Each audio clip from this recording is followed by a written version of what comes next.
Hello and welcome to the B Tier podcast. I am your host, Brett Claxton, joined today by Bonnell's best friend, Tom Bickmore. Hello. And everybody's favourite bald person that isn't Simon Miller, Dave Aubrey. Bonnell's best friend. Bonnell's best friend, Bickmore. I love it. Yeah. Yes. Should I do Dave's intro again, do you think? Nah. Just keep going. Nah, we want it to be real. Real. We don't need it to be staged.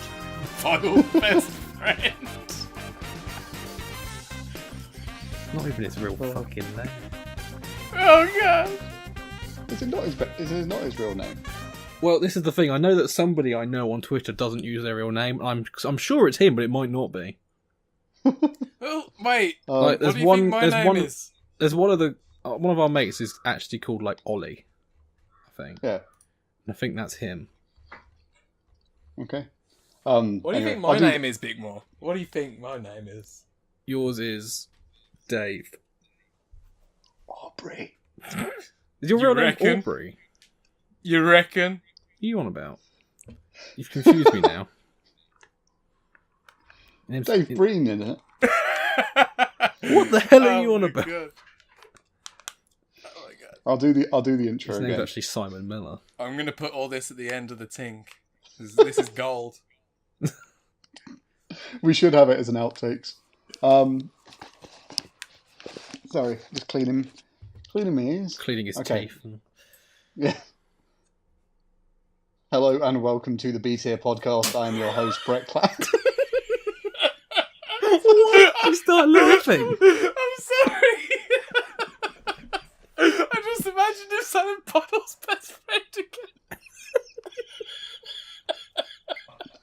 Oh gosh, that was got funnier.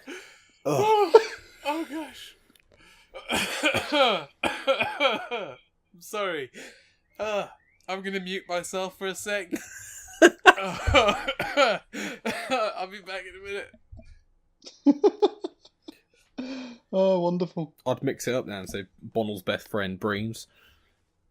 Yeah. No, that'll be his worst enemy. Ain't it?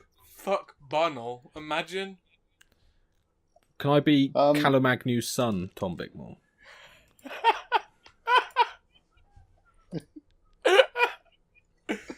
Oh, Christ. Maybe we'll try we'll try something out.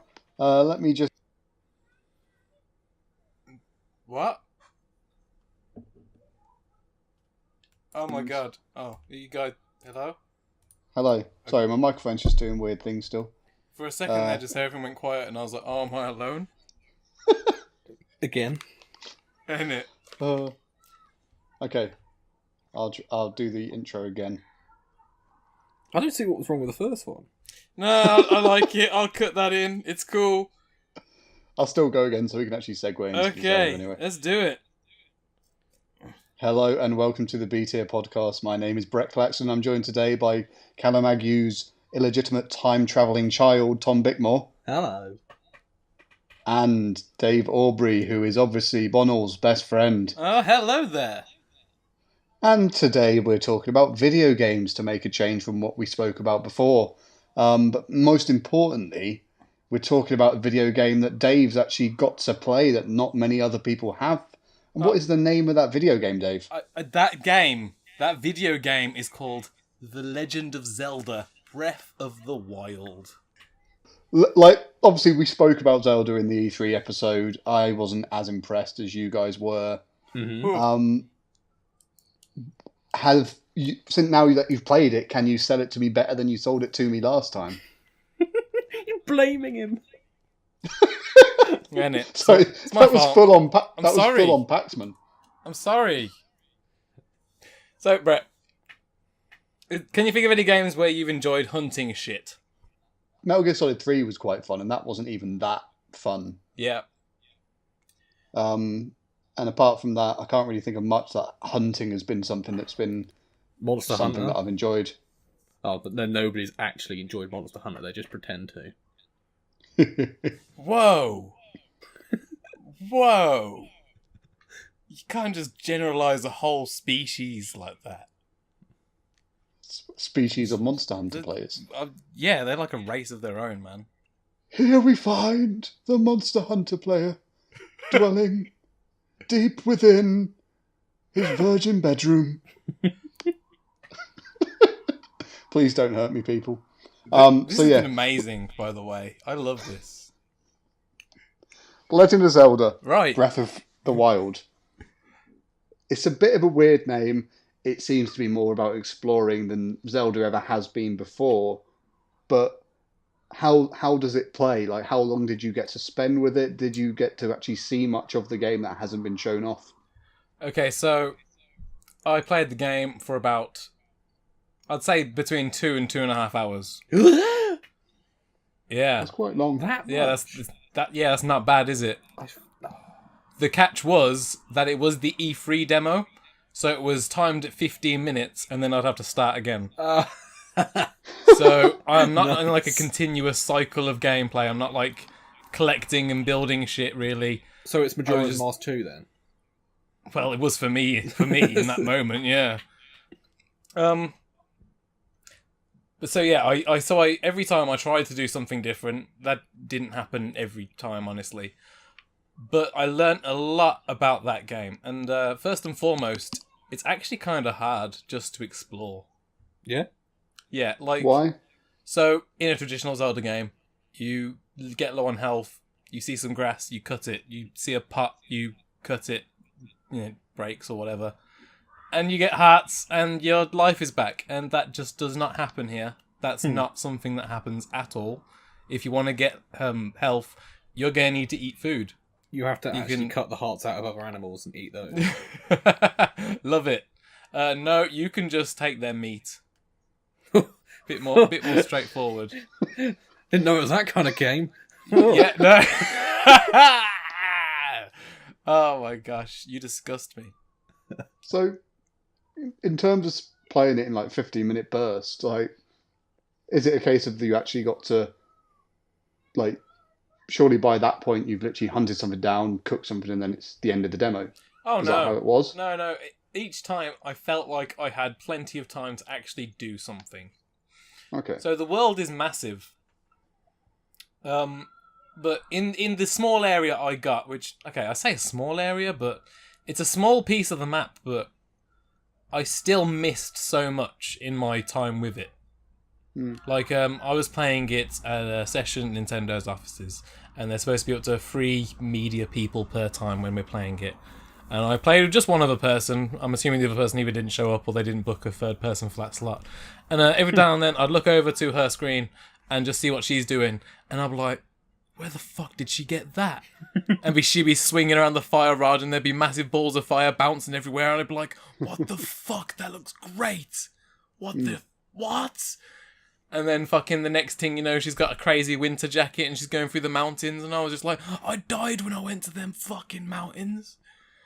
And what I'm trying to get at here is that even though this area was, like I said, it's not massive, like I definitely found the boundaries, But it also sounds like what you're saying is she was better than you at the game. Yeah, like pretty much. I mean, for all intents and purposes, that's the truth, honestly.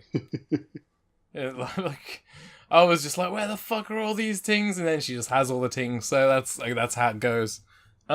Yeah, like I loved it, man.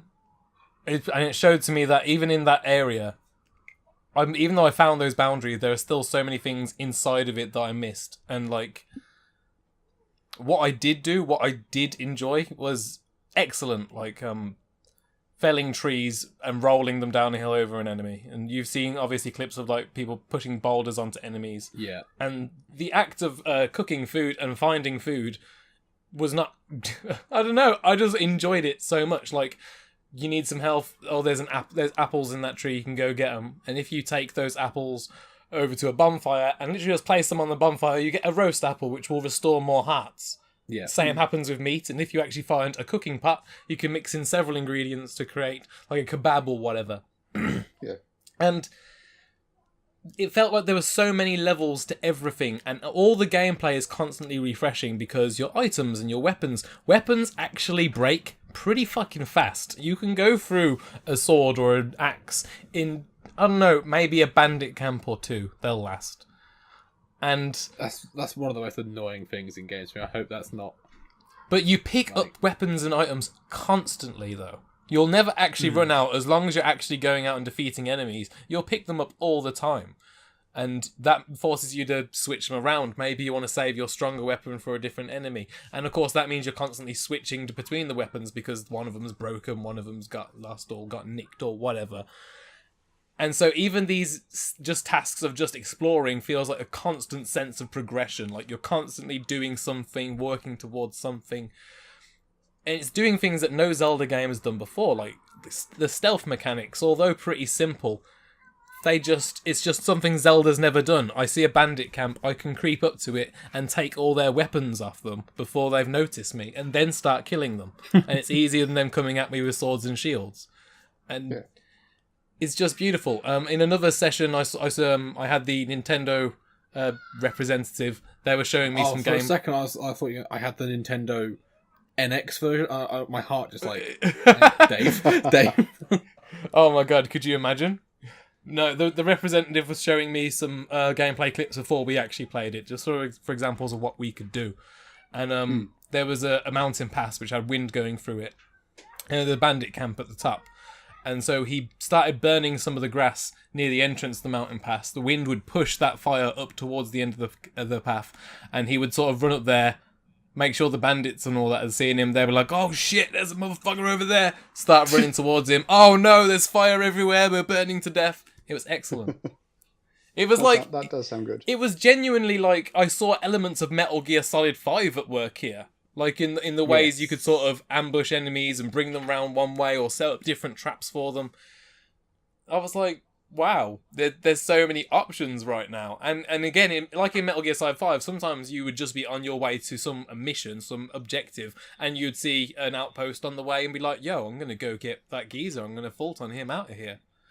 And this is one thing I wanted to ask. With the Zelda demo, did you have like mission objectives, or was it more of a here's a quick little sandbox mode thing? Did you have a quest marker or something? I will talk a little bit about that just after I finish this. Oh, okay. So when you're exploring in Zelda and just gathering food or whatever, you will come across like bandit camps, or there's a large enemy over there. They're just like bosses out in the open, which are like crazy, and I couldn't beat any of them. And there's all these things that you will just do when you're exploring, and I've never seen things like that except for maybe in like smaller elements in The Witcher 3, which have felt more scripted, and then Metal Gear Solid 5, where it was truly random and open and something that you would decide yourself to do. And like I loved Metal Gear Solid 5 for that. So the fact that Zelda has any element of that is incredible for me. So Bickmore, onto the quest marker thing. There was actually two versions of the demo. Okay. There was like an open world exploration version of the demo, and then there was a story focused demo. I played the story focused demo like maybe 3 times, and I played the other one like way more. Oh, and so did you have like an option? You had like a menu saying which one you want to play? And no, actually, like nearer, it was like 45 minutes left of the session, and we sort of had to say, hey, to the Nintendo reps that were there and say, hey, could you put the other demo on for us, because they had to reset it or whatever. Yeah. Anyway, so after you've briefly mentioned this, what does the story mode actually seem to be? What story was there? Okay, so basically Link wakes up in this chamber. I can't remember the name of it right now. I think it's like reincarnation chamber, revitalization chamber. I don't know. And you have a literal voice talking Renault to Clio you. chamber. Yeah, that's the one. And you pick up the Sheikah Slate, which is like a new little doodad to open ancient areas. You know the drill. And you walk through to the exit, and the camera safely like pans around the mountainside, and this safe path you can walk down. And there happens to be a bloke there, and there's not many NPCs, so of course you go speak to him. He's like, "Oh, hey, you know, you woke up from the ting. Yeah, this is Hyrule. It's a bit shit these days. You can have my axe if you want. This is how you eat apples. See that tower over there? Something's going down. You want to check it out?" So you go over and check it out. The tower raises out the ground. You get down there, this bloke's all like, "Oh, check out this sick glider I've got, son." And you're like, "Shit, glider?" And he's like, "You know what? I'll sort you this glider if you go around to these shrines and do these little things." when you go into these shrines, and there's loads of them in the overworld, like I found them everywhere, just hidden away or on mountainsides or whatever. And they're all like smaller dungeon puzzles, like the puzzles you'd find in normal Zelda games, like which are in like one room. Yeah, it would just be a shrine and just be that puzzle, like a single room puzzle. And he's like, so they're everywhere, and so that's really interesting because it's got that element of traditional Zelda, but again, it's mixing with that exploration. So he says, "I'll do the 4 of them, and then come back to me. I'll give you this glider." And in the 15 minutes I had, I'd never had enough time to get around to all of those 4 shrines after coming out of the chamber and talking to him and running down the hill, and even as fast as I could, skipping all the dialogue. Couldn't quite get there. But, yeah, loved it. I honestly just can't get over how much there was for me to do in that demo, and I could have been there for another few hours and finding more shit, you know? Does it worry you, though, that much like Metal Gear Solid 5, like most people, myself included, like just got bored of Metal Gear Solid 5 after a while? It's like, this is really cool. I'm going to do this repeatedly and repeatedly and repeatedly like for about 20 hours. You've got a suite of different options to be creative, but if you don't want to be creative, then... Yeah. Do you think it will have that issue of, if you're not wanting to go and explore and be creative, it actually won't be that fun to play? I think a lot of people got bored of Metal Gear Solid 5, myself included. I'm one of those people that didn't 100% the game, but they did all the side ups and all the missions. You know? So, and have you guys seen those side ups? Yeah. You know what they're like. Fucking 17th extraction of important VIP.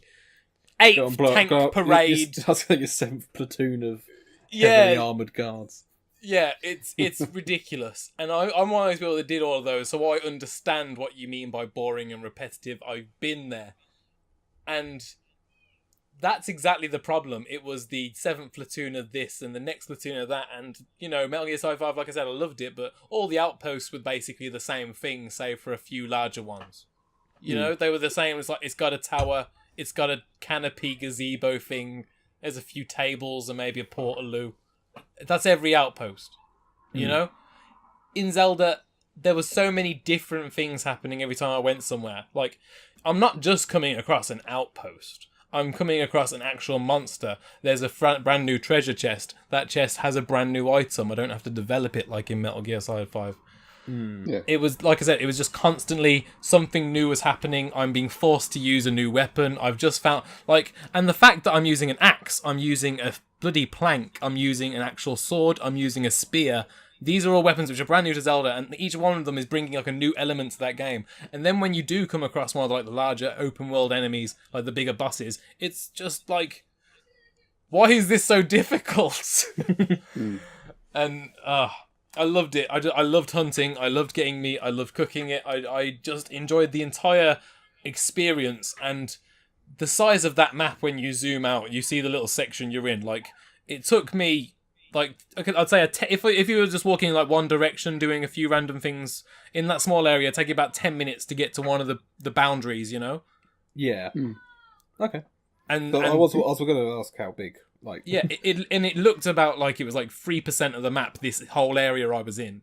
It really did. Like, and like we said last time, Monolith for helping optimize this for Wii U, and looking at the size of fucking Xenoblade Chronicles X's open world, and as long as it gets that sort of smoothness, oh my god. I was trying to think why I knew that name. Yeah.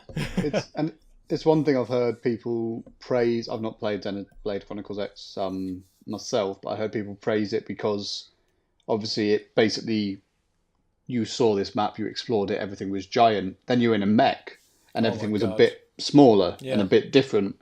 And that is good world building. That is looking at something and thinking, well, this works like this, but does it also work when it's like this? Not everyone looks into that when they're building a world, really.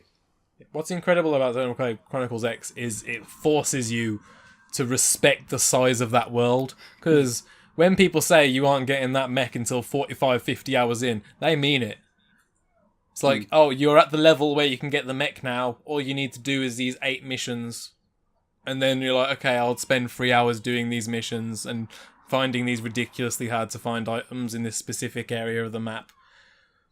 But it's so the whole game just makes you respect the size of it. You know how far it is to travel from one end of one of the continents to another, and then when you get in a mech, it really is a completely different perspective. Like you said, it's crazy. You don't want to get out of the mech.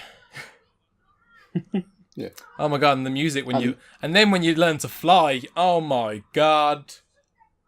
Oh my god. And obviously Zelda, you have, from the sound of things, it's paraglider. I imagine there'll be other ways to transport yourself around the world. Yeah, of course, Epona. Yeah. Yeah, obviously Epona. Is Epona confirmed? Is he going to get a car? Epona's confirmed, yeah. He's in trailers. Okay. Or she, I guess. I'm trying to think if there's anything else I need to know about Zelda. I mean, Well, it what do sounds you very think of interesting. it? Are you feeling more convinced now? I don't know.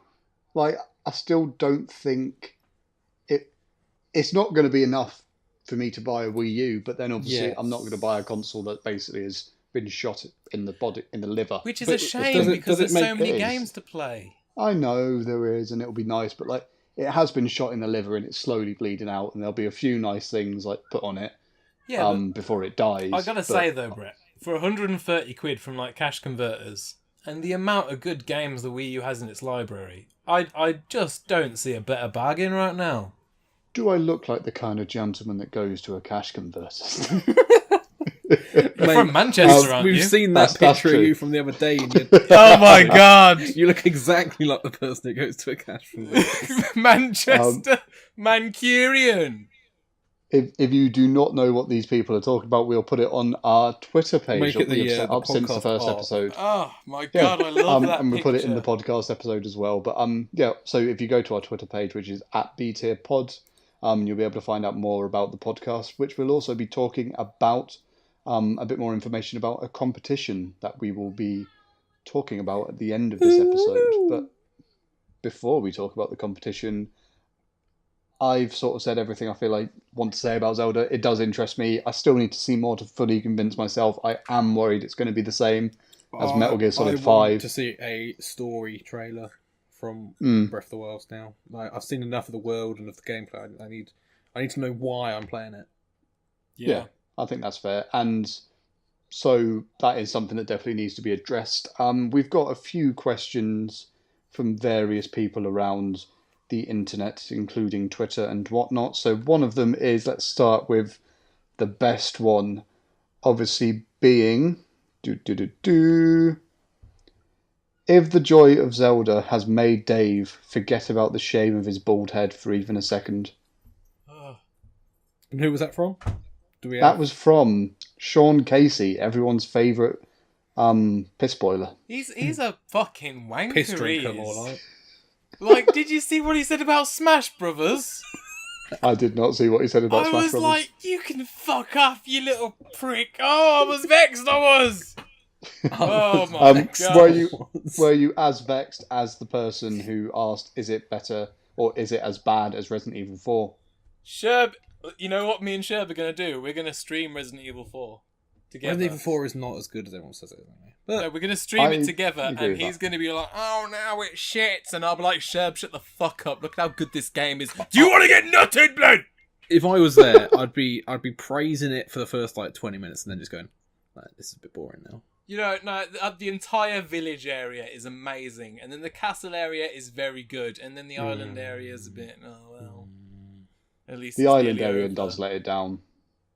The island area turns full Resident Evil 5. It does. Before Resident Evil 5 even happened. Oh. Yeah, right? The regenerators were cool, though. Regenerators, like, honestly, first time I played that game, I was like, 13 or some shit. It was like 2004, right? Yeah. No. 2005. Okay, so I was probably 13, 14. And the entire way through the game, I didn't actually get scared until I met a regenerator for the first time. And then I was terrified. It's more the fact that you don't know what to do with them as well, is what makes them great. Like, I died, and I was probably like... and, like, the entire way through the game, I never got, like, scared, and then it happened, and I was like, oh my god. Yeah. Great. So, a few other questions as well. These are all from my mates, so... I'll just give a shout out to Beck, Dawson, Oh, Raph, hold on. Sorry. and Mails. Wait. No, I have not forgotten can't talk about about- the shame of my bald head. Okay, there we go. I forgot to answer the question. We just talked about Resident Evil 4. An important point here. Don't be ashamed of being bald. Listen. It's fine to be bald. Listen, I clearly rock it. Let's not mess around. I know a bald man when I see one. I've been one for a wee while now. In and the I mirror rock when a you bald wake up head. in the morning. Yeah. Oh, son. And you are the 12th most popular video game journalist with no hair. Hey, I am like the 5th or 6th Dave on OpenCritic when you type it in. Right? so what are you saying about that? I like to think that's what your CV is. Just that. I am the 5th Dave. Should be my Twitter bio. So yeah, a few questions from my mate. So I can't remember who said what particular one, but they were from Raph, Mails, Beck, and Dawson. So one is there any sign of tingle? Oh, in Zelda? Yes. So yeah, not your In Twitter Resident page. Evil 4. I didn't. That would be great. Hey, oh my god, that's the scariest monster. He's Kulu Limpa your dick off. So no, I did not see any sign of tingle, but like anything can happen, to be honest. Chronologically, where is this set? Is it between Ocarina? Or is it after Ocarina? So Or originally, I thought this was a very early timeline Zelda game, but then someone pointed out to me, hey, there's Koroks in this game, like from Wind Waker, and they only pop up on the timeline in Wind Waker. And they only evolved into Koroks because of the Great Flood. But if this is Hyrule and there's no water, it means that for some reason the waters went back down. I don't know, the gods decided to give it some life. So it's post Wind Waker. Zelda lore is so ridiculously intense. I've looked into too much Zelda lore. So. Wasn't there someone claiming that they reckoned the old guy at the start of the Breath of the Wild demo was old Link or something? That'd be stupid. Somebody said that, but I never looked into it. Nah. So another question, which the next question actually ties into that old guy. Is it still dangerous to go alone? Oh, of course, that's why it's an old guy. Love it. You're showing your age there, Bickmore, of being 4 years old. Oh, it's an old guy. Oh. Oh. Oh, there's an old guy. Oh, that's why. Because there were games in the Yes. 80s, weren't there? Oh. Yes, there was. There was games though. before you, Bickmore. And there'll be games after you. Those games were before me as well, to be honest. Let's face facts. I think I was born stick. when the first Zelda came out. I think it was 87 the first one came out. I was born in 91. Can you believe Sean Casey's older than me? Is he? Yeah, by like 5 months. He has more hair as well. Listen, Brett. So, is it... We've sort of touched on The Witcher by you just saying, do you like The Witcher 3? But is it like The Witcher, Zelda? In certain ways. Is it like The Witcher in a good way? Yes. Good. Like, Do you have an... Okay, sorry. Expand. I feel like it takes that sort of setting, that in certain parts of The Witcher have that real desolate sense. Like it's just wasteland and it's just filthy, but at the same time there's like vast forests which are brimming with life, but like no human civilization. And because there's no villages or towns in the new Zelda, it feels very much like those bits. But then I was also segueing into the fact that, sort of like in The Witcher, and like I said in Metal Gear Solid 5, you'll just see a fork in the road and you'll go somewhere else and there'll be a self-contained side quest or some description. That's like, I was gonna say, why would people compare it to The Witcher? The Witcher's like built around like character. Yeah. And it's like, Legend of Zelda just doesn't have characters in it. No, absolutely. Although, like I said, it's the first one to have voice acting finally. So there's that. It's getting close. In terms of the hand feel of playing the game, like does it feel fun to play? Like obviously the Wii U controller's a bit of a clunky beast at the best of times. Does it feel comfortable to play and good to play? I can't say I had an issue. I mean, with the Wii U gamepad, the only thing I have an issue with on that pad is the position of the L and R buttons, like right on top of the shoulder. Oh my god, they're crazy. And like anytime in any game, a game asks me to press that button, I'm a bit like, where's that button again? And I'm like, oh shit, I have to stretch my finger all the way up. Yeah. Other than that, it was great. Like, and I'm guessing it uses it as a map, doesn't it? Yeah, the gamepad itself, yes, the gamepad itself is a map. Like the honestly, Sheikah Stone thing is basically an in-game representation of. Yeah, it's supposed to be, which is kind of silly because there's the NX now. Yeah, so he gets a different one. Yeah, but does that confirm then that the NX has a gamepad controller? If Legend of Zelda has a gamepad controller, you've heard it here first. Guys. I would actually be so okay if you plugged your NX into your TV and it just linked up to your Wii U gamepad. That'd be so okay by me. I'd be fine with that. Anyway. And the two final questions is, does it, despite all the changes to the game and everything, does it still feel like a Zelda game? Yes, but only in certain moments. And those moments are the sort of like... Obviously, there's the constant sort of theme of a cheery Zelda, because obviously you're hearing the music constantly when you're picking up items and all that. You've got the same familiar jingles. But in terms of... Yeah. And doodly doodly ding. But in terms of gameplay, it only really resembles Zelda when you go into those shrines, from what I've seen so far. Like, they have said that there is going to be traditional dungeons. I haven't seen any. But like I said, there's going to be like 100 or something of these shrines. And when you go in there, like I said, it's like a one-room dungeon. And in those moments, it's exactly like old Zelda. Like, in every way. Like, the problem-solving and the sort of, like, environmental puzzles. There it is. It's Zelda. That's what it is.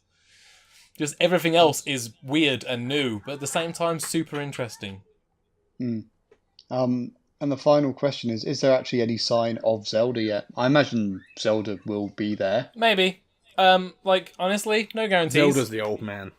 Oh! You know what? That wouldn't be the weirdest twist in the Zelda lore, would it?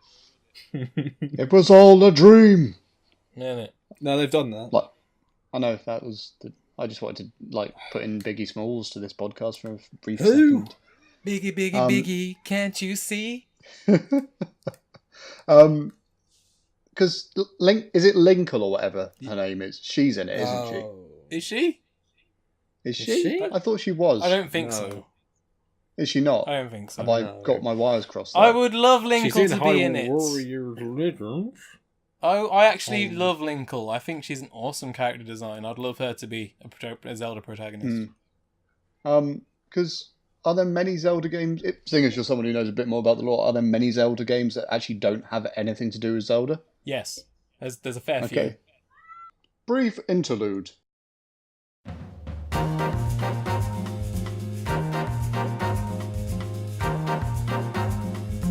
So the first one I can think of is Phantom Hourglass on the DS, which of course does not feature Zelda. Well, and then what? Well, she's like the pirate captain, isn't she? Yeah, but she's not Zelda in that. She's as Tetra. Oh, but you know, I mean, yes, she is Zelda, but it's certainly not about Zelda. You know, it's literally about saving her from the pirate ship. Yeah, but she's not Zelda.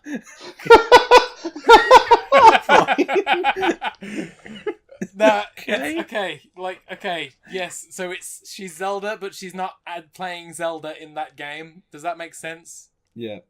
I mean, like, because in Spirit Tracks, literally you're hanging out with a person called Zelda, whereas in Phantom Hourglass, do they ever actually call her Zelda? I can't actually remember. But like, isn't she revealed as? In Wind Waker, spoilers. She is. But yeah, then Phantom. Yeah, I know. We all know she's Zelda by that point, but she's not being Zelda the princess. She's being Tetra the pirate, which is a distinctly different character. Yeah. Sort of. Oh god. Link's Awakening, of course. So, obviously Zelda games, they have complicated lore and all that, and there's lots of various strange things about them. Do you know what else has complicated lore? Japanese role-playing games. We don't even like those. You like them. Well... What? pretty sure you like them. I can't believe he's accusing me of being a weeaboo. Is that how you say it?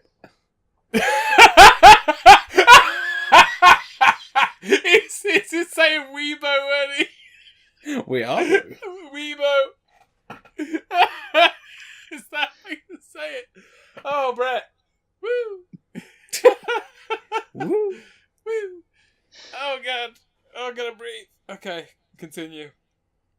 Sorry. What Sorry for JRPG? correcting your pronunciation of how you say Weibo. I apologise, obviously, if I am in the wrong in this situation. Weebo. I love it. I love it so much. That's just how I say it. I'm not changing now, even if it's Oh wrong. my god. It's like the GIF thing all over again. Oh my god. JRPGs, there's lots of them. There's not actually that many on this generation of consoles, though. But they've started to come out, and some of them are all right. Me and you, obviously, Dave, have played the new Star Ocean, which was all right. Yeah. It was very much if that was 10 or 20 quid, you might buy it if you like JRPGs sort of release. Yeah. It did some nice things, but just not in a very good way. Then we had I Am Satsuma is what I was about to say. Obviously, it's not called I Am Satsuma. I Am Setsuna. I could use a Satsuma. I don't like Satsumas, but I probably would like I Am Setsuna. With it. Okay, yeah, we should get on with it. Have you played it yet, Bickmore? No. Have you played it yet, Brett? I have not. Me neither. Why are we... Let's Let's dedicate an entire segment to these JRPGs that we then realise we haven't played. I played Star Ocean. Let's not do... Maybe let's not do the JRPG segment. I love it. No, we can keep it so it's like less than 2 minutes long. Oh my god. Yes. Does it count as a JRPG if I say Star I Ocean finally... was alright, could have been better. Does it count as a JRPG if I completed 2005's Yakuza yesterday? It does? No. Does that count? Is it not JRPG? Would you not class it as a JRPG? It's literally a Japanese role-playing game. But then there is always the argument of what is a JRPG. Like Zelda is technically a JRPG. Yeah. But it's also not a JRPG.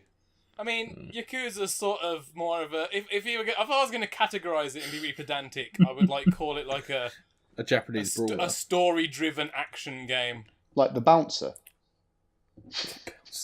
What the hell is The Bouncer. PS2 game, The Bouncer. Of course, neither of you had PS2s. Because you're weirdos. I wasn't even alive when the PS2 came out. Why are we not doing the... Oh my god, we have a competition running. Yo, fuck JRPGs. Just in, the Beautier podcast is hosting a competition. You can win amazing game, Steamworld Heist, endorsed by friend of Bible Tom Bickmore. Yeah, it was alright. And also, Dave, the 12th favourite bald man, Aubrey. Yeah, man, I really like Steamworld Heist. You can win this exclusively by following... Shut up, Tom.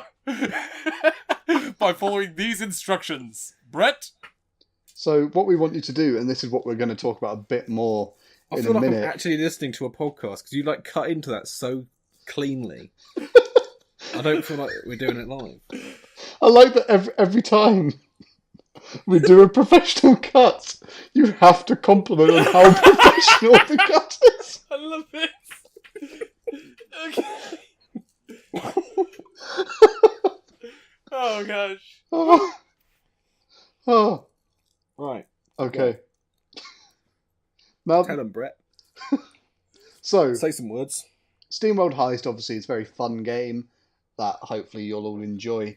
But what we want to hear from you, and you can get in touch with us in various ways. You can contact us on Twitter, which is @BTierPod, or you could drop a comment on our YouTube or SoundCloud pages. And what we want to hear is what specials you would like us to do, because that's the way we're going to take B-Tier Podcast. We've decided we're going to still do the occasional, let's just chat about stuff that's out and that we've played, but also do some in-depth looks at consoles that some of us might not have actually played very much. For example, all of us during the PS2, GameCube, and Xbox generation, which I suppose was also technically the Dreamcast generation, but no one... Was it? It was. I think the Dreamcast was what kicked it off, wasn't it? Dreamcast came out earlier. But I was gonna like, say, it was like in terms of power, it was on par with that generation. But then the Dreamcast came out But like it a was. bit earlier, and it also died halfway through the gen. Oh yeah, it was I just realised terrible. I just did it again, where I just interrupt and just go, "What?" I love it. But it is a case of I personally Oh played the shit! It's PS2, Dave played the GameCube, and Bickmore played the Xbox because someone had to.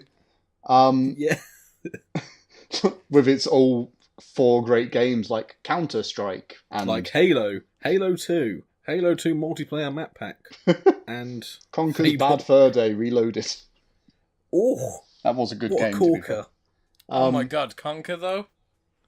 Are you not a Conker fan? No, I'm saying it's amazing. It is good. It is good. Obviously, the Xbox had is its good good. points. I never actually owned one. The GameCube had its good points.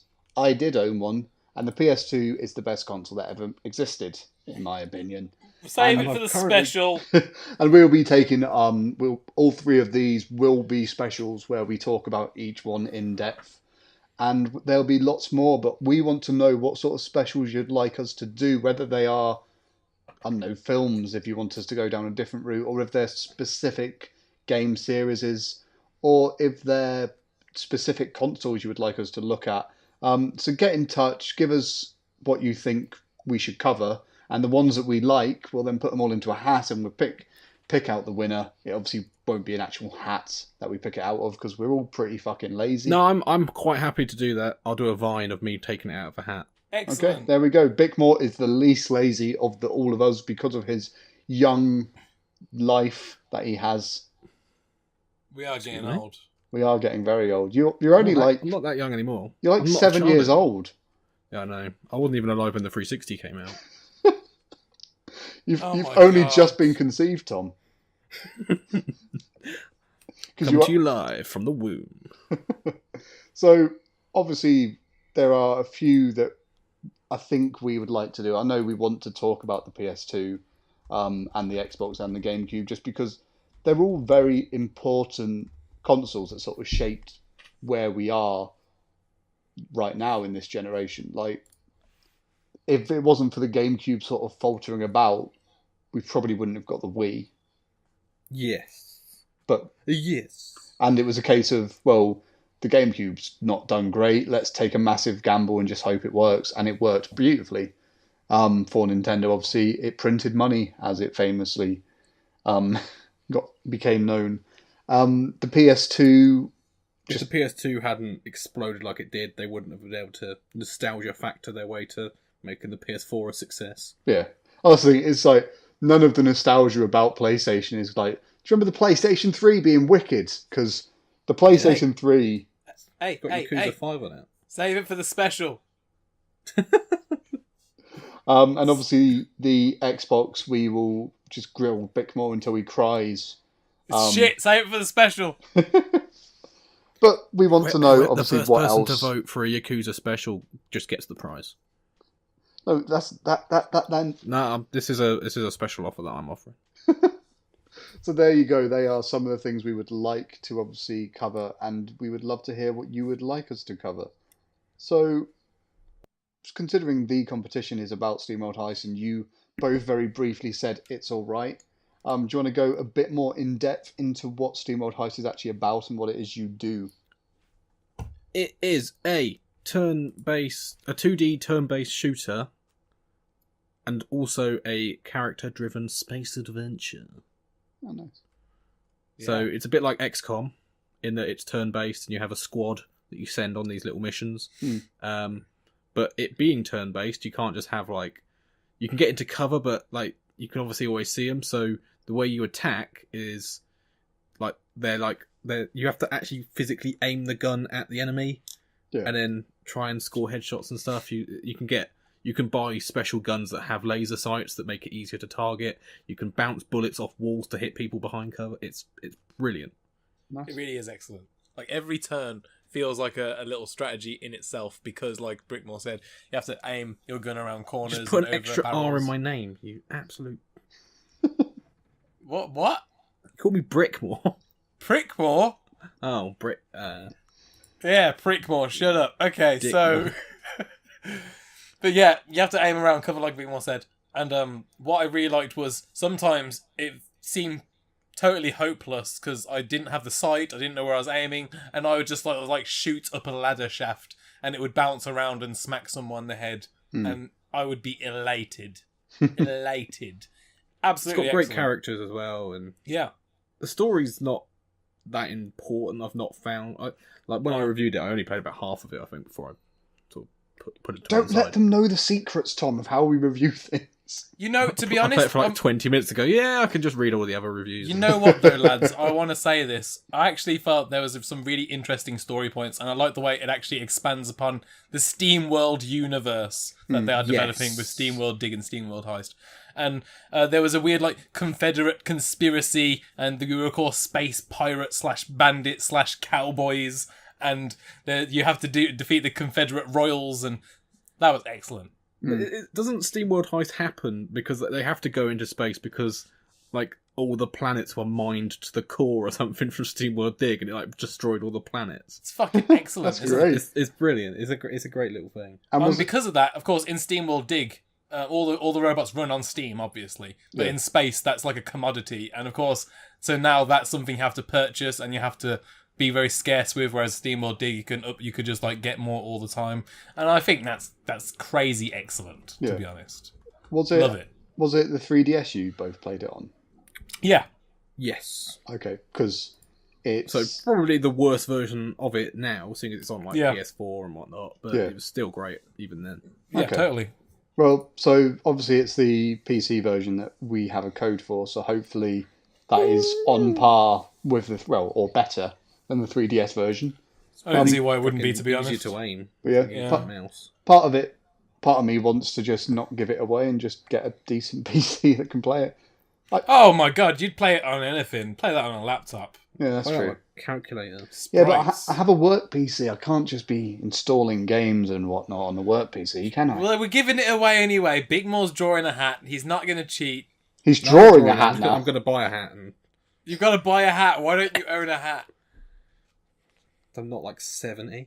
You got to pay me that $5 before you buy a hat. Mate, I will once I find myself a job. And there we go. If you would like to employ Tom Bickmore, get in touch as well. And if anyone gives Tom Bickmore a job, that you might also get a code. Prize goes to the Everyone first that person gets to give me a Bickmore a job gets a code. It happens. Um, Bickmore will buy it out of his paycheck. Yeah, there you go. Brief interlude.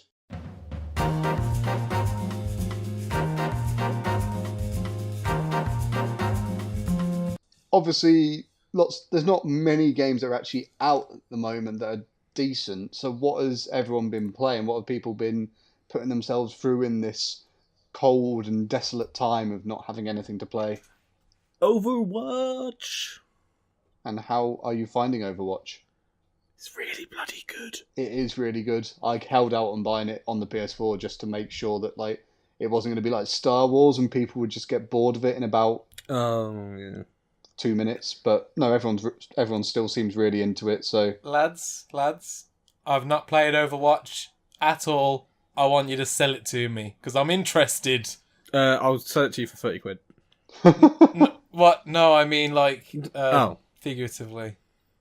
So imagine... Okay, hold on. I want 5 points. I want 2 from you, Bickmore, and 3 from you, Claxton. I've got to do more work. You can. it's the best... it's the best multiplayer game that requires team building that I've played in a long time. Like, you have to work together as a team, structure your team appropriately for situations and stuff. Excellent. Number 2. I will take this one bit more. You can have your time and think for your final one.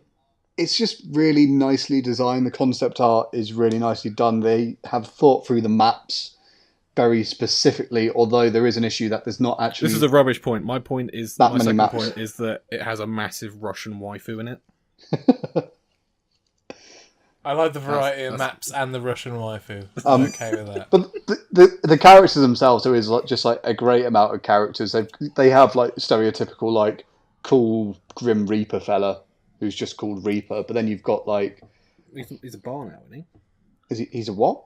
he's going to be like a barn owl. Have you not seen this? He's a barn owl.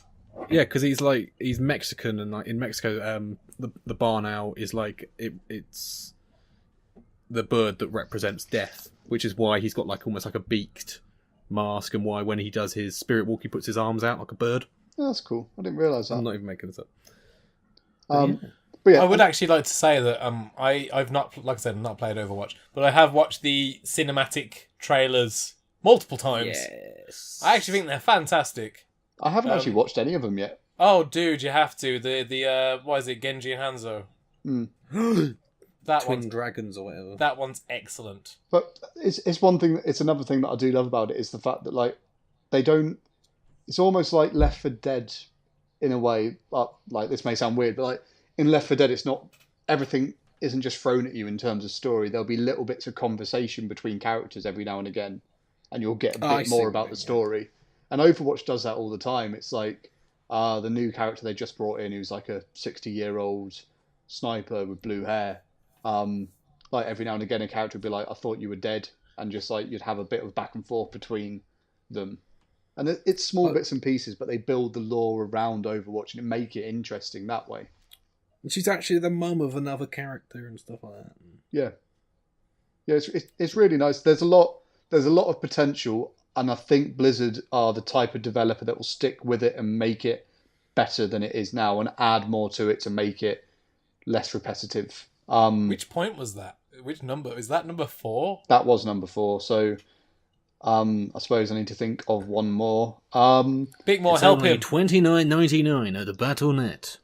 Is it only $29.99 at Battle.net? Is that on PC? Yeah. Well, he's not going to pretty buy it on good voice, PS4, is he? Because he's not a scrub. He's going to come play it with me. Yeah, no, I wouldn't play it on PS4. it is. That's my 5th point. Then it is actually really nice to play on a controller. On a hand. Handheld controller. Unlike those controllers that you use with your feet. Like the Wii board. Yeah. But yeah, Overwatch is nice. It's something that I have been playing quite a bit of as well. I've also been finishing off a few games that I've started. One of them is probably looking likely to be a high contender for my game of the year, and that is Uncharted 4. Oof. Good game. Really enjoyed the story mode. It's actually made me care about the characters of Uncharted 4 more than just like, isn't Sully fucking wicked? And Sully is still fucking wicked, but like they've also just made the actual characters interesting now. And the multiplayer somehow takes the combat that's not that fun in the single player and makes it really fun, which is what they did with The Last of Us almost.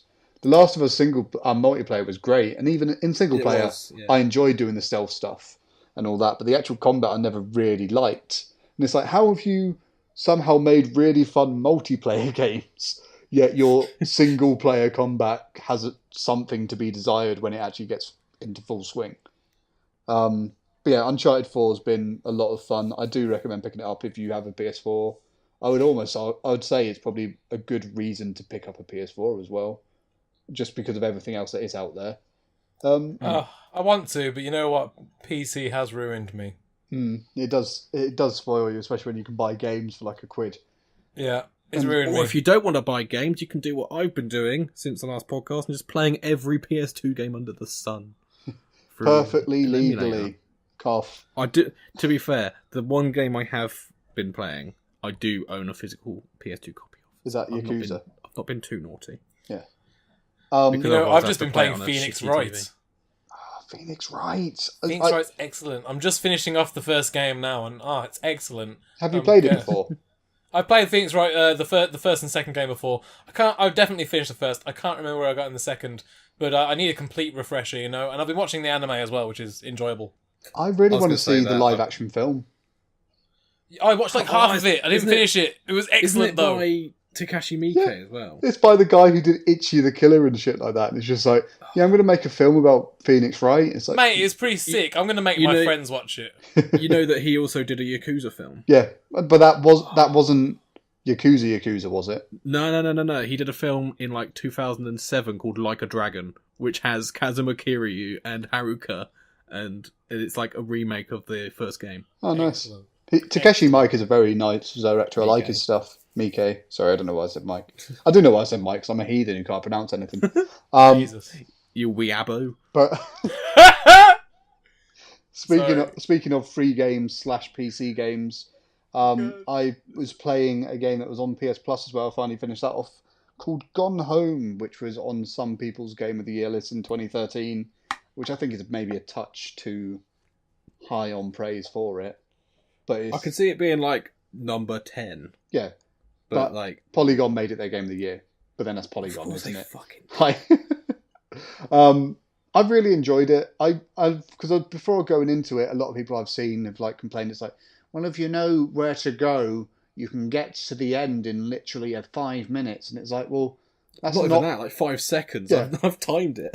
It's like, that's not the point of the game, really.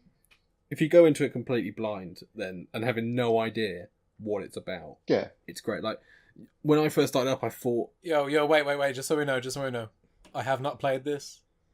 Have you not? Okay. I have not. I would recommend giving it a stream. shot. That's a stream we do. We get Dave to play Gone Home. I have got it as well.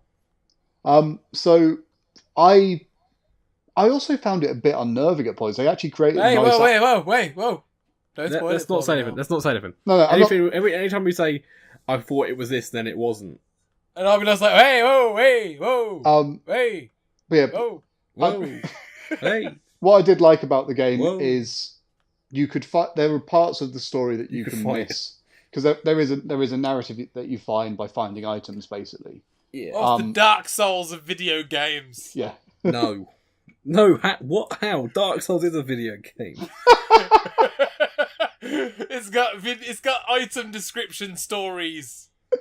But yeah, and Kind of. I thought the way they did it is nice, and there's a way that you wouldn't be able to get all of the narrative if you miss things, and there's loads of little side stories in there as well, which I picked up on, which I don't think everyone would on their playthrough. Obviously, I'm not going to spoil it for you. I really like the one about the childhood friend who she doesn't really like. Hey, whoa! Pestering her about SNES games. Whoa! Yeah. Wait! I'm going to be editing this, and I'm just going to just leave in the ways, the woes. Take the spoilers out. Yeah. Just 5 minutes ago. Hey! And everyone's like, what's going on? But like, go. In between all the in between everything I delete, I'm just going to have Brett's brief interlude. That's why I recorded that bit, so you had it. I love it so much. Brief interlude. There you go. You got another one now. But yeah, what makes Gone Home nice is just like, if you have the time, if you take the time to actually explore it and find the little bits, there's just a nice story that you think is going to go certain directions, and sometimes it does, sometimes it doesn't, and it was just a nice game. I'm glad I played it, and I really liked the band that were in it, because there's a band that you can find tapes of and listen to their music of, and I found it quite catchy because it's just loud, aggressive punk. Basically like that, yeah. If you liked the game and you liked the original soundtrack for it, you should play Firewatch, because it's very similar and it's the same composer. I will. What else are we doing? Wait, what games are we going to play soon? Are you guys actually going to play No Man's Sky? I am playing No Man's Sky. I can't afford fucking No Man's Sky. So, Brett, are you hyped for No Man's Sky? I think so. I'm trying not to get myself hyped, because hype is a terrible thing. So it's a case of, I'm really looking forward to it. I think it's going to be great. I think it will do everything I actually want the game to do, which is basically, I want to build a spaceship, fly about, find something that looks weird and shoot it in the face. And that's fine. That's all I really want from the game. But some people seem to be wanting it to be the next Star Elite. Wars, or Elite, and it's not. It was never built to be as in depth as Elite, and that's what always appealed to me more than it. It was never a case of being so dense in what you could do that it sort of just overwhelms you. It's more a case of, here's a bunch of cool shit you can do these things and enjoy it and explore. When I opened up the map in Elite Dangerous, and it basically showed the universe as a bunch of trade routes, I just switched off. Yeah. But some people love that shit. But if people love that shit, play Elite, play Star Citizen whenever that releases with its £8,000 million. Fucking nerd. But yeah, Bickmore, have you ever played EVE Online? No, but I've known people who have. are they nerds? Are they nerds? They're bellas. Are they bellend nerds? So we've insulted Monster Hunter and the EVE Online No, players. I've insulted. I called You them all. insulted the whole species! Ah! We're doing a good And job fans of of Resident insulting Evil people. 4. We're gonna get done for racism already! God, I thought there was gonna be a while before they found me out. After No Man's Sky, That's why you've got the shaved head. Mate, like, you don't know. There was a fucking EDL match through my town last year, and I was just wearing hats for weeks. No, you're making that. That's literally an episode of One Punch Man. No, I can't know. believe you. I know. It happened before One Punch Man. I didn't go knock him out, did I? I just fucking wore a hat. Just walking around, everyone's shouting at you, calling you a terrorist. Mate, like, I've You're never gonna have to had to buy deal it. with it, but my friend who does also have a shaved head, he has had to deal with that, and I don't want to have to deal with that. but like thinking that someone's a massive racist just because they've got no hair is in itself a bit. It's not racist, but it's prejudice. It's discrimination. You can't discriminate against someone because of their lack of follics. Yeah, Follics? people are like, you're a skinhead. I'm like, no, I Follics. just can't grow it, man. Cock and frolics. Apart from No Man's Sky, there's a bunch of indie games that like I don't even know if they're out soon, but like, and some of them are out on PC. But like Darkest Dungeon's out in September. I'm looking forward to that on PS4 and Vita. I'm looking forward to that. You've got Y2K coming out at some point soon. Night in You've the got Woods coming out at some Day point of Sex, soon. Mankin Divided. Of course, that's coming out. I never got into Deus Ex, and It was good. I tried to play the PS3 game about 3-4 years after it came out, and it was just like, it's all right. You've also obviously Final Fantasy 15 is out tail end of September. Various sports games, and you've also got XCOM 2 coming out in September for consoles, which hasn't been hyped up at all since E3. Oh, lads, I'm going to Gamescom, ain't I? Oh yeah! Like next It's almost like you could tell us all what you're going to go see and what games you think will get announced there. Yo, I think I'm going to this the Capcom thing to play Resident Evil 7. In VR. Six on PS4. Yeah, Resident Evil 7. And yeah, I think I might be able to get the VR version. It's not confirmed, but I'm going and I'm Can't seeing come Resident with. Evil 7. Nice. And that Do you is thi- all I can say about that. Do you think it will be a new demo, or do you think it will just be the demo that's already out?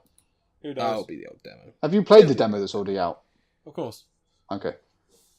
I'd be interested to see what it's like in VR, and hear what it's like in VR, and obviously that is what we will be quizzing you out about when we obviously see you, because that is another thing that will hopefully be happening at the end of August, isn't it? Is it? Hopefully we're all meeting up and we can actually Are we? talk to each other's faces and be like, You're hey, hearing this Where? Bickmore, this baffled Bickmore. We're baffled coming out of Bickmore. yours, son. We're partying out. Party Bickmore! Wee! Wee! I'm bringing the crates. I'm bringing the bitches. I'm bringing the hoes. I'm confused. I'm bringing some coke, some cat, MCAT, what? Black Mamba. What, the woman from Kill Bill? Yeah, she's always up for a party. Like I said, I'm bringing down the goods, son. I'm bringing it all down. But yeah, Let's see how we do it real. obviously we will have a chat after the Gamescom. After you've been to Gamescom, find out what you've played. Is there anything apart from Resident Evil 7 you're hoping you get a chance to play? I've Yakuza actually 0. got a whole bunch of things lined up. Can you tell us know. what they are? You know what? I don't know exactly what I'm seeing. I know I'm seeing some Square Enix collective games. Nice. Oh! I think I'm seeing the new Sniper What's the- Elite.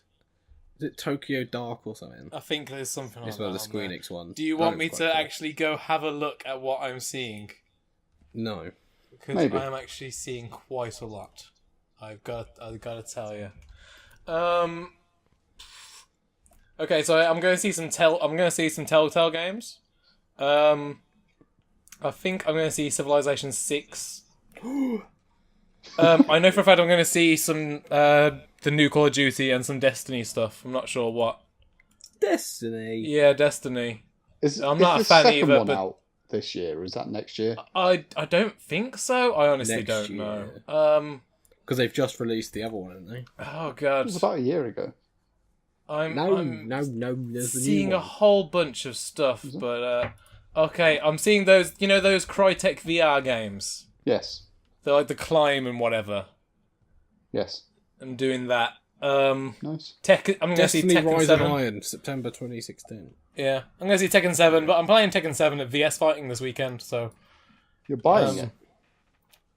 What was that? You say you're buying it or you're playing it? No, I'm playing it. Yeah, I'm going to a fighting game tournament this weekend. I'm going to a fighting game tournament. It's called VS Fighting. It's going to be fantastic, I tell you now. Are you going to be taking part? I'm going to be taking part. I'm going to be taking part. It's going to be fucking taken apart. Yeah, probably. Shit. That's reality. Like, I'm going to play Street Fighter and Super Smash Brothers. I feel like I'll beat a few people in Super Smash Brothers, but Street Fighter, I'm not prepared. There are international players coming down. A whole bunch of which I've written about for an article in Red Bull, which you may see soon. Woo! And yeah, very excited. They're going to bring Tekken 7 down. It's not a tournament, but I will be playing it. I'm excited about Tekken 7 just because Tekken's probably my favourite fighting series, I would say, on the PlayStation 1. And then I sort of got a bit bored of it after the PlayStation 1 games. I thought they just never really took the right step forward. I'm hoping 7 will be that right step forward, but I don't know how much of a breath I should hold really for that. I'm looking forward to it, but yeah, who knows? I honestly couldn't tell you. Not sure what else I'm seeing at Gamescom, honestly. I'm seeing a few other things. I honestly lost track. I mean, that's a good thing. Who is it you're out there for? I'm out there for WCCF Tech, and so our games editor Alessio is just lining up game after game, and I'm sort of just like, oh my god. I do have a schedule mapped out, but yeah, it's going to be busy. Yeah, well, it'll be fun. Lose about a stone running from appointment to appointment. Mate, I reckon so, but good news is the press pass, and from what I hear, if they're we'll be there, from the Tuesday to the next Monday, and the thing opens on Wednesday, and we're going to get all our appointments done hopefully from Wednesday to Friday, and then on Saturday and Sunday we should have some free time. No guarantees, but we'll see. Well, I mean, it'll be a nice part of it'll be a nice place to explore if you do get a chance to just explore, not just the Gamescom hall. Oh yeah, totally. Is it Cologne? Yeah. Yeah. It's meant to be a nice part of Germany, so hopefully you have a good time. Hopefully you see lots of fun games and all that jazz. Oh, absolutely. Have you been playing anything actually? You dodged that question when we asked. I've been playing some Phoenix Wright, and I gotta tell you, other than that, not a whole lot. Just a lot of Street Fighter, and I'm still not good. Okay, so on the next episode, we will be talking obviously about Gamescom. We'll be hearing about your exploits doing that and whether or not you won in a beat-em-up competition. Coming first place, San. You heard it here first. We'll hear about your thoughts on No Man's Sky. Yes, Oh by my that point, God. I will have played No Man's Sky, and probably a few other games, but they'll all be weird indie stuff that no one actually cares about. And we'll have probably put up our first review. We will, because on YouTube. What are you playing at the moment, Bickmore? I can't remember the name of it. What's it called? Heart and Slash. Sorry.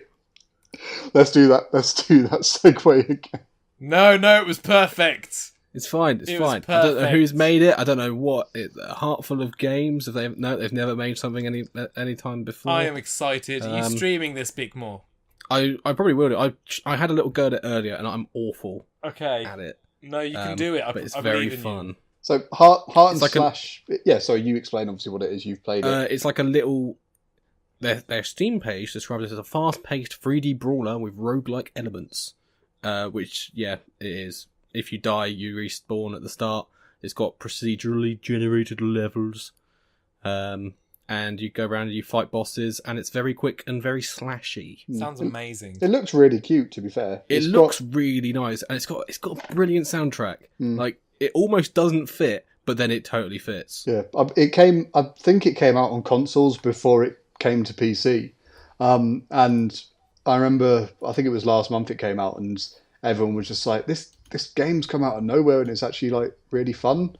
Like, how has this game just appeared out of nowhere? So we were nice enough to be given a code for Heart and Slash that Bickmore will you be putting up a video review, do you think, on the YouTube channel, or just streaming that's the plan. So there we go. I might do a bit of both. Yeah. So there'll be a bit of streaming and a video review on our YouTube page, which you can find by searching for B Tier Podcast. And obviously you can follow us on Twitter by searching for @BTierPod.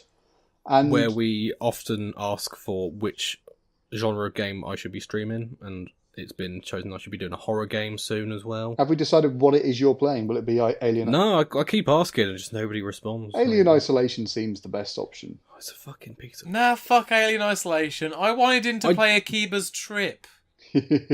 Oh my god, no. Wait, legit, have either of you actually played Akiba's Trip? I've reviewed Akiba's Trip. I know what it is. I fucking loved Akiba's Trip. Yeah, you see, it's actually quite fucking good. Akiba's Trip. I've already decided that I want to stream Silent Hill 2 because I've never played a Silent Hill game. So okay, yeah, that would be a good shout. But no, you should play Akiba's Trip. Or Silent Hill 4, which is the last game that's ever scared the shit out of me. And I played it when I was like 8.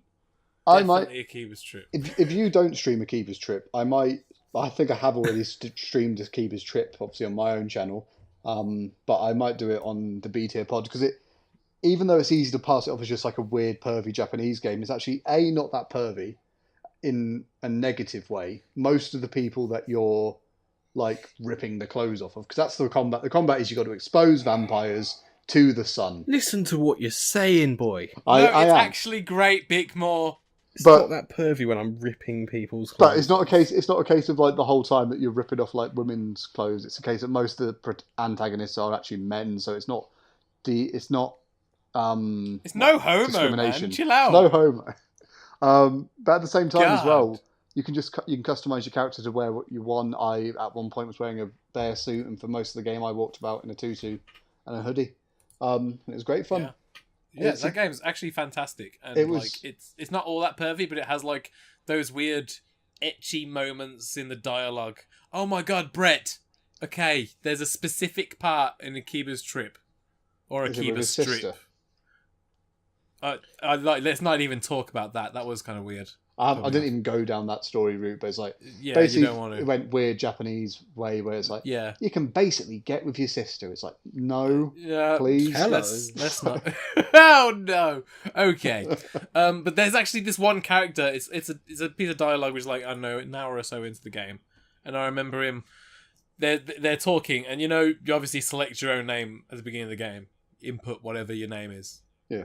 There's a piece of dialogue with one of the lad characters in the base, whatever it's called, Moga, what was it? I think it's something like that, yeah. And he's talking, and in place of where your character name is, the voice actor just whispers, "Player character."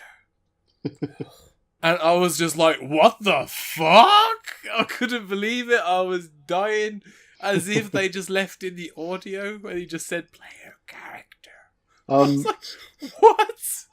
It's also madness. It's a strange game. It's very quick to complete is the other thing. But yeah, it gets a bad rep, but it's actually a really fun 3D brawler with like quite a unique way of doing it because you have to attack certain parts of the body and plan where you're going to attack to actually advance. Yeah, you have to damage his genes before you pull him off.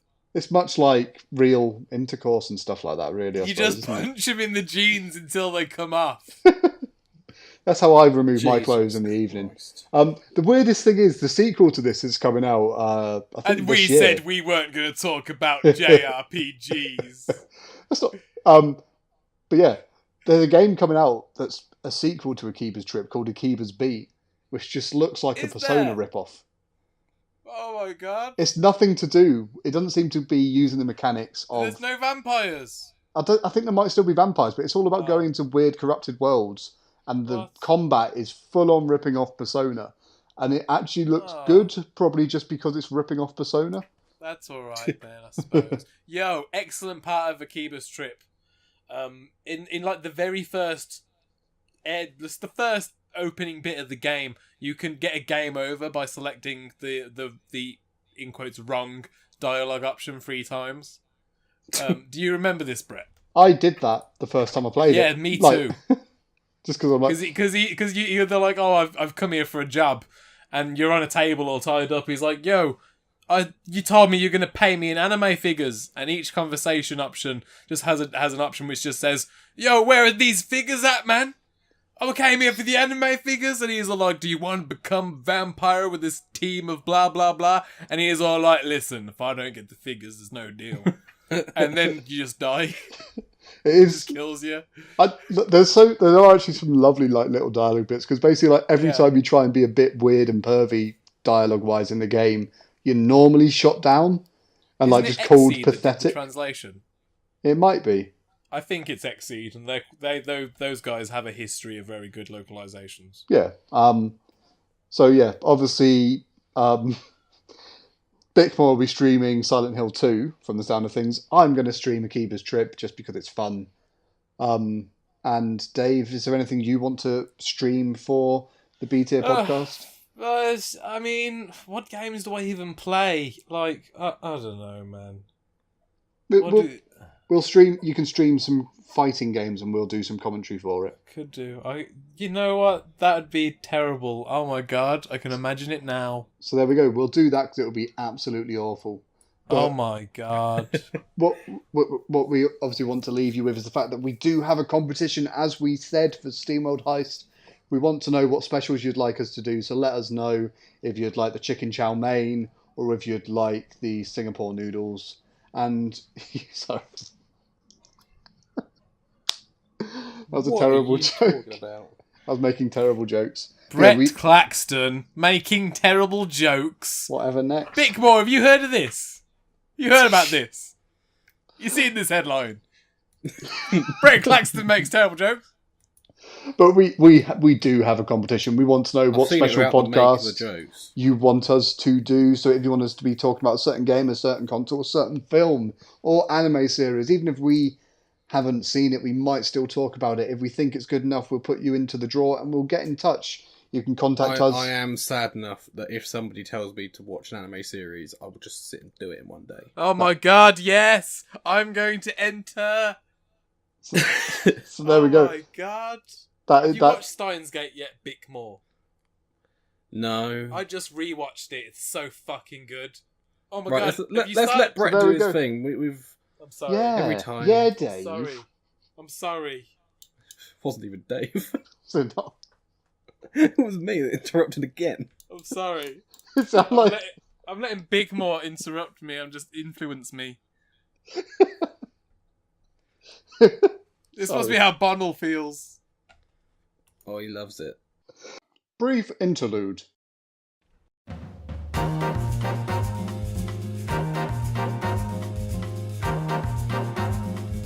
And yeah, obviously we do have a competition running, so if you would like to... interlude.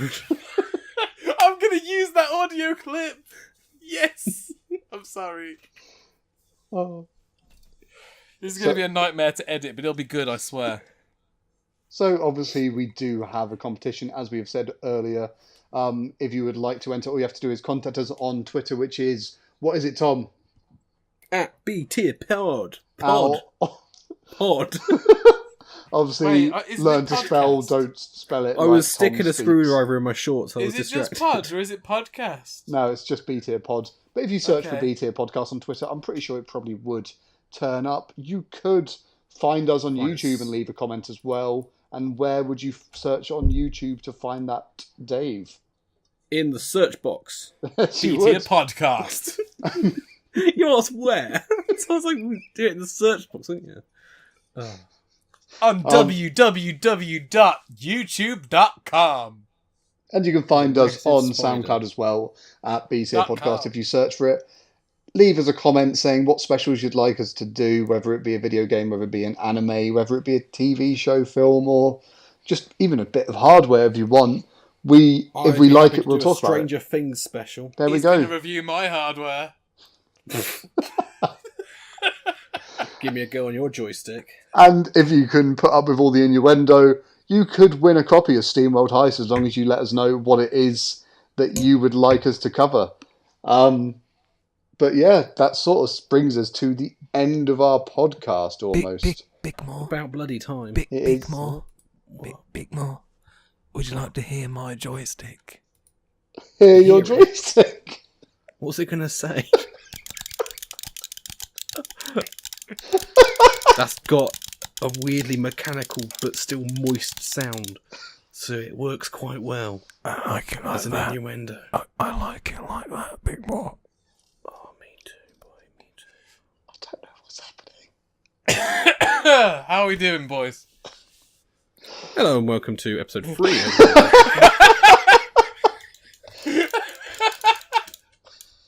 Oh my gosh! You're doing it! Brief interlude. I love it, Bickmore. It's got that. It sounds moist while also sounding mechanical at the same time. It's quite scary. Isn't it beautiful? I've got my fight stick somewhere. It- It's hiding in my pants.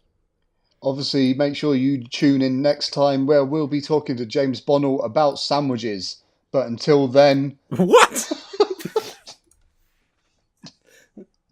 Okay. I think roast beef is the best. It seems like the level that he'd be on. Corned beef with a little bit of mayonnaise. No margarine.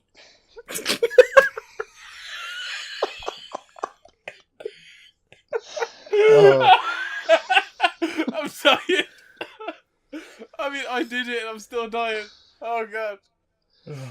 It's never ending. It's never going to end. I'm going to walk the dog. The dog's going to wee everywhere. I got tears. I got tears. So make sure to join us Continue. next time where we'll have James Bonnell on talking about his favourite kind of crisp, which is ready salted but not very much salted. And you'll be able to hear the lovely sounds of myself, Brett Claxton. And obviously everyone's favourite You're going Tom. to wait for yourself to say goodbye. Thank you to Brett Claxton, and you just went silent. Actually, I like salt and shake, and I use half the salt packet.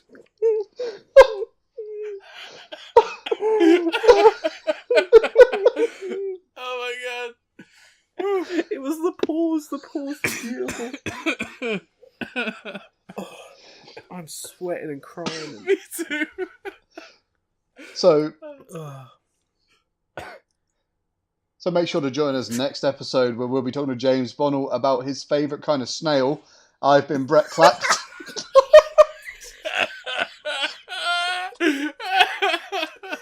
Leave it alone. Fucking hell. I gotta breathe. Oh. Whew. Christ. Okay. Oh my god. Don't do it. James Bonnell and his favourite shade of beige. Yes, I want a bottle segment every week. Every That, podcast. The bottle bit. but, but he never actually gets to say anything. He always Yes. builds up to it. And it's like, unfortunately, we've run out of time for Bonnell. Oh my god. So join us next time where we'll be talking to James Bond about his favourite shade of grey. I've been Brett Claxton.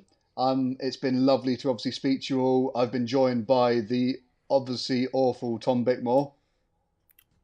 Hello. You're supposed to say goodbye. No, leave it. Leave it at that. It's fine.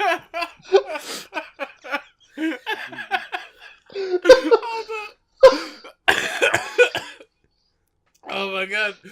Oh, okay. Oh, my lads, my chest. This, I'm getting too old for all this this. has been a genuinely funny episode at least. Yeah. It's just going to be a mess. It's like it's just get worse the longer you listen to it. It'll be like Metal Gear Solid 5. I think every time someone bursts into laughter, I'm just going to pause it and it'll just be like brief interlude. And it'll skip to when we stop. Ugh. So please make sure Right, to... and Dave. And Dave was here. Thank you. Oh, hey, see you later. So obviously make sure... Dave! Hello? Make sure...